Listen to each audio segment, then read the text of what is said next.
विद्यार्थी मित्रांनो, आज आपण थेरी पेपर 2 मधील प्रकरण 13वे विद्युत घट म्हणजेच इलेक्ट्रिक सेल पाहणार आहोत। तर यामध्ये इलेक्ट्रिक सेल किंवा विद्युत घट म्हणजेच बॅटरी याचा वापर आपल्याला सतत लागत असतो। बॅटरीचा वापर आपण सतत करीत असतो। विद्युत प्रवाह गेल्यानंतर आपल्याला इन्व्हर्टरच्या साहाय्याने आपल्या घरामध्ये वीज पुरवठा मिळतो आणि इन्व्हर्टरच्या साहाय्याने आपण वीज मिळवतो। परंतु इन्व्हर्टर चालण्यासाठी आपण बॅटरीचा उपयोग करतो। त्याचबरोबर चारचाकी गाडी सुरू करण्यासाठी देखील बॅटरीचा उपयोग करतो। त्याचबरोबर जनरेटर सुरू करण्यासाठी सुद्धा बॅटरीचा वापर केला जातो। अशा प्रकारे अनेक ठिकाणी बॅटरीचा उपयोग सर्व ठिकाणी केला जातो। म्हणून आणीबाणीच्या प्रसंगी आपणास वीज आवश्यक असते। अशा ठिकाणी एक आवश्यक स्रोत म्हणून DC विद्युत स्रोत किंवा विद्युत घट हे आपण वापरतो। विद्युत घट हे विद्युत ऊर्जेच्या रासायनिक परिणामातून निर्माण होणाऱ्या विद्युत घट म्हणजेच विद्युत घट हे विद्युत प्रवाहाच्या रासायनिक परिणामावर कार्य करतात। रासायनिक परिणाम म्हणजेच या ठिकाणी एका कंटेनरमध्ये सल्फ्युरिक ॲसिड व त्यामध्ये पॉझिटिव्ह व निगेटिव्ह प्लेट बुडवल्या असता त्यामध्ये विजेचा दाब निर्माण होतो। अनेक प्लेट जोडून कमी दाबाचे जास्त दाबामध्ये आपण 12 व्होल्ट DC पर्यंत किंवा 24 व्होल्ट DC पर्यंत आपण या ठिकाणी बॅटरी तयार करू शकतो। तर आता आपण बघूया विद्युत घट म्हणजे काय। विद्युत घट हे रासायनिक परिणामावर कार्य करणारे साधन आहे।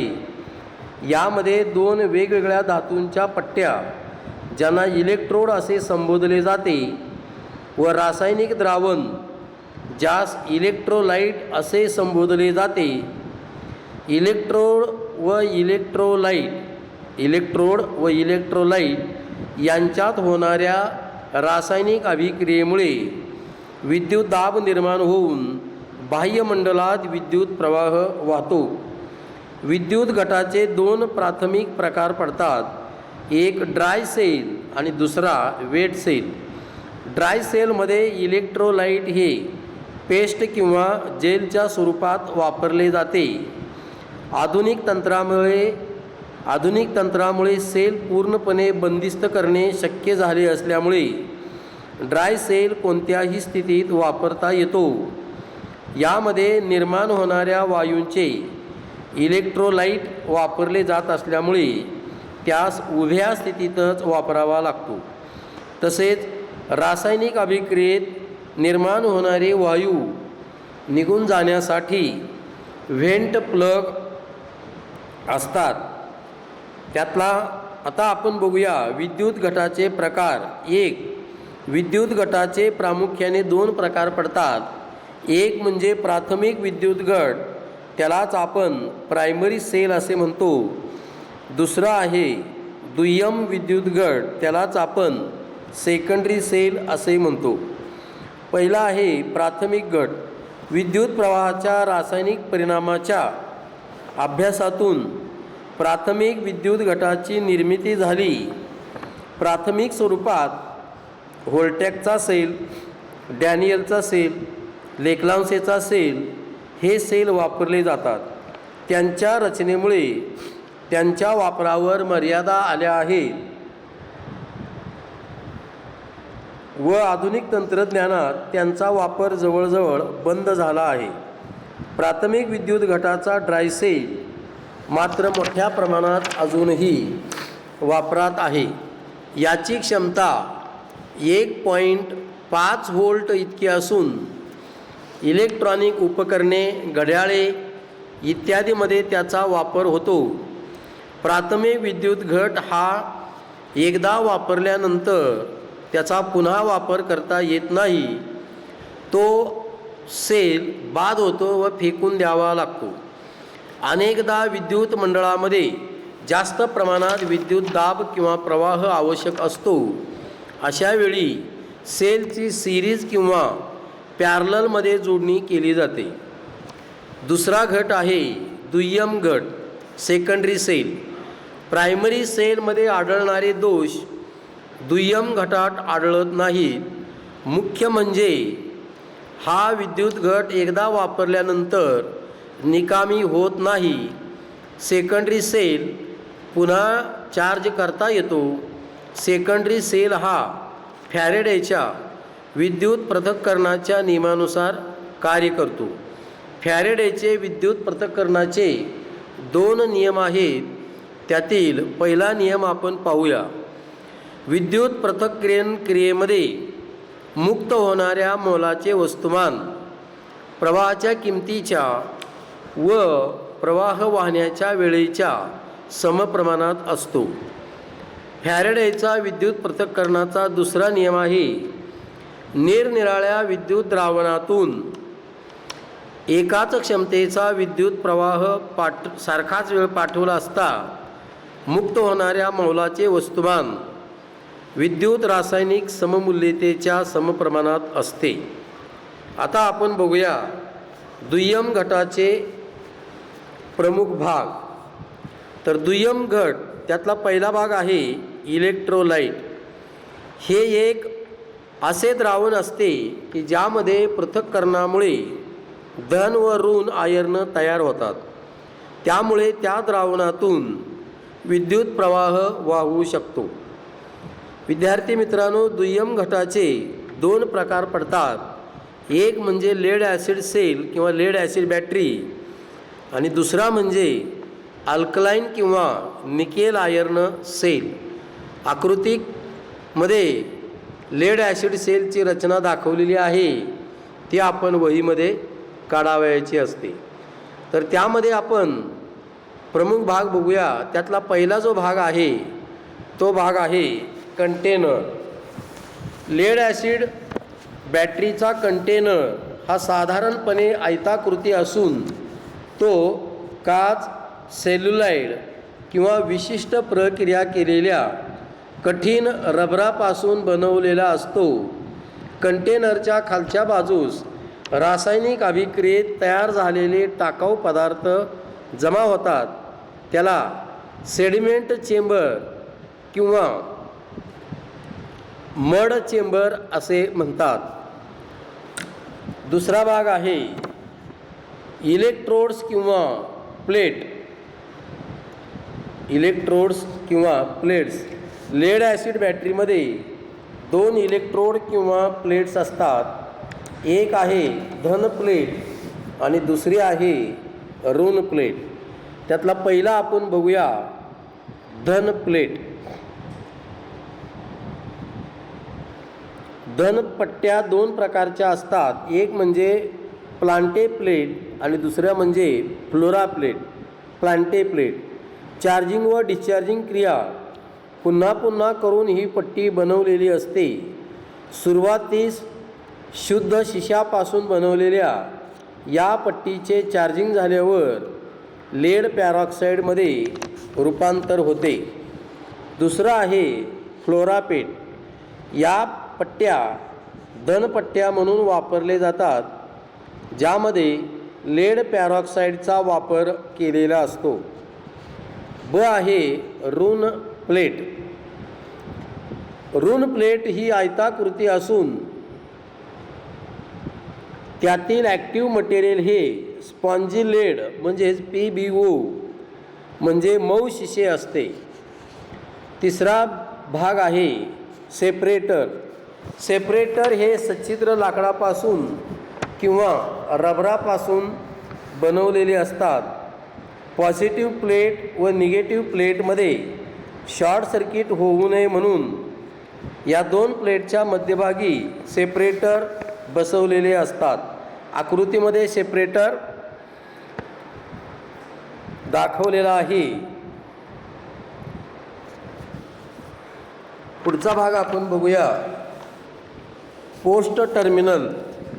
प्लेट कनेक्शनपासून वेल्डिंग केलेल्या प्रत्येक गटातून वरच्या दिशेने जो घटक असतो त्यास पोस्ट टर्मिनल असे म्हणतात. पोस्ट टर्मिनलमध्ये पॉझिटिव्ह व निगेटिव्ह असे दोन गोष्टी असतात. आता आपण बघूया विद्युत द्रावण किंवा इलेक्ट्रोलाइट. लेड ॲसिड बॅटरीमध्ये सौम्य गंधकाम्ल हे द्रावण म्हणून वापरतात. शुद्ध गंधकाम्लाची स्पेसिफिक ग्रॅव्हिटी 1.850 एवढी असते.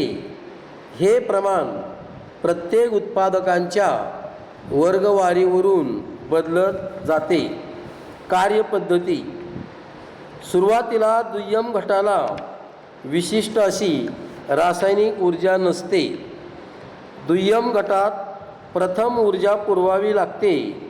नंतर तो घट वापरेपर्यंत त्यातील ऊर्जा तशीच राहते.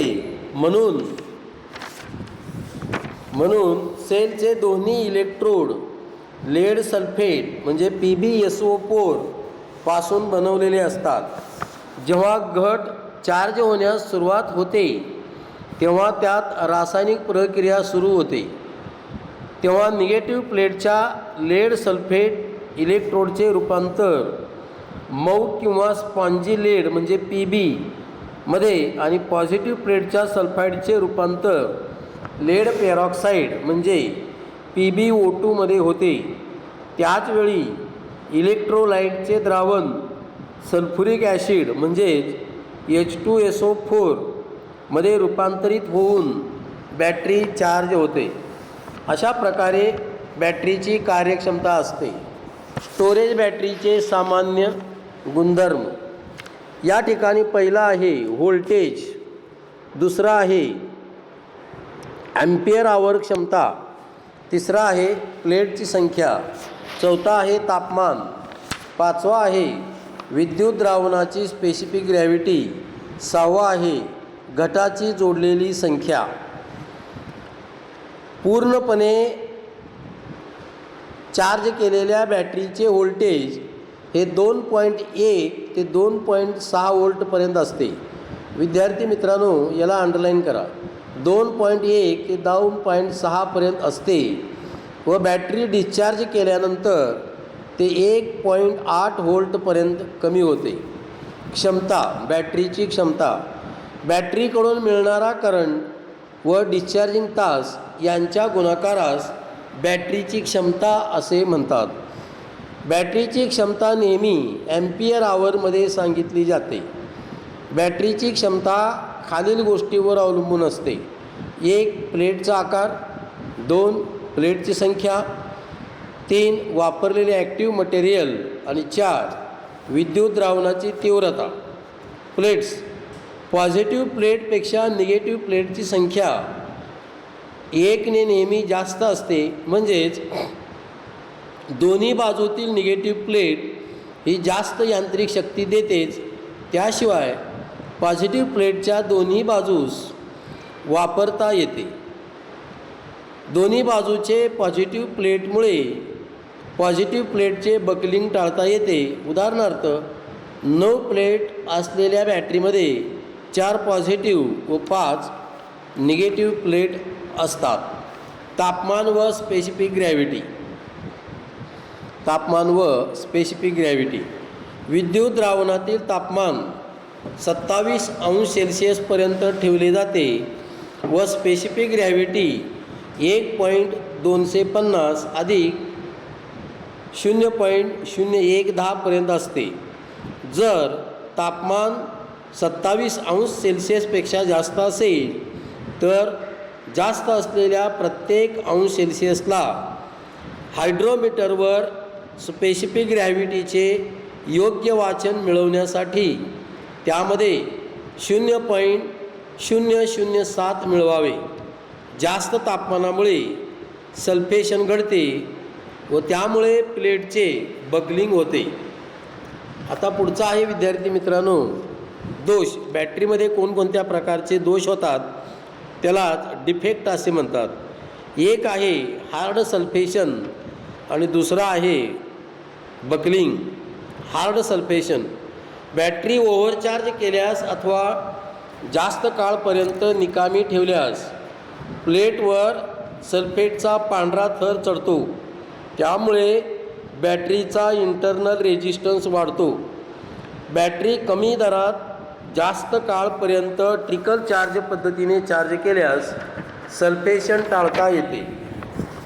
बकलिंग इलेक्ट्रोड जास्तीच्या चार्जिंग किंवा डिस्चार्जिंग क्रियेमुळे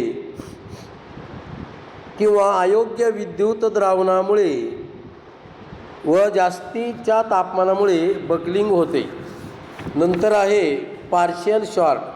बॅटरी चार्जिंग अथवा डिस्चार्जिंग करताना पॉझिटिव्ह आणि निगेटिव्ह प्लेट शॉर्ट केल्यामुळे सेलचे ओव्हरहीटिंग होऊन कंटेनरच्या तळाला प्लेटपासून पडणारे धातूचे कण गाळाच्या स्वरूपात म्हणजेच सिडमेंटमध्ये जमा होतात। अशा वेळी या सेलऐवजी नवीन सेल घ्यावा। आता शेवटचा मुद्दा आहे विद्यार्थी मित्रांनो, बॅटरीची कार्यक्षमता। बॅटरीची कार्यक्षमता ही 2 प्रकारांनी सांगितली जाते। एक म्हणजे ॲम्पियर आवर कार्यक्षमता, त्यालाच AH कार्यक्षमता म्हणतात। तर दुसरा आहे वॅट आवर कार्यक्षमता म्हणजेच WH कार्यक्षमता। तर पहिलं पाहूया आपण ॲम्पियर आवर कार्यक्षमता। डिस्चार्जिंग करंट गुणिले डिस्चार्जिंग वेळ भागिले चार्जिंग करंट गुणिले चार्जिंग वेळ गुणिले 100 या सूत्राने जी येते त्याला म्हणतात ॲम्पियर आवर कार्यक्षमता।